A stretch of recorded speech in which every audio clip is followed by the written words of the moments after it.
கருத்து மோதல் இருந்தால்தான் அங்கு ஜனநாயகம் உள்ளது என்று அர்த்தம் என்று அதிமுக கூட்டங்களில் நடைபெற்ற மோதல்களுக்கு முன்னாள் அமைச்சர் ஆர்பி உதயகுமார் விளக்கம் அளித்துள்ளார். மதுரை மாவட்டம் திருமங்கலம் பகுதியில் அதிமுக சார்பில் கள ஆய்வுக் கூட்டம் நடைபெற்றது. இதில் திருமங்கலம் சட்டமன்ற உறுப்பினரும் முன்னாள் அமைச்சருமான ஆர்பி உதயகுமார் தலைமை தாங்கினார்.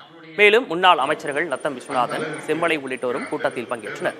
பின்னர் செய்தியாளர்களை சந்தித்த ஆர்பி உதயகுமார், திமுகவில் வாய்ப்பூட்டு சட்டம் போடப்பட்டுள்ளதாகவும் அதில் அப்பா மகன் மட்டும்தான் கருத்து சொல்ல முடியும் என்றும் விமர்சித்தார்.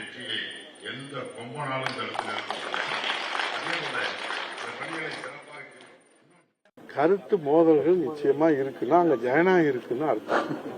82 மாவட்டத்துல நடந்துகிட்டு இருக்குது. அப்ப நீங்க எல்லாரும் வந்தவங்க எல்லாம் யாரும் பேசக்கூடாது, எல்லாரும் நாங்க சொல்றதான் கேட்டு போகணும், அப்படி இல்லை. இங்க ஜனநாயகம் ததும்புகிறது.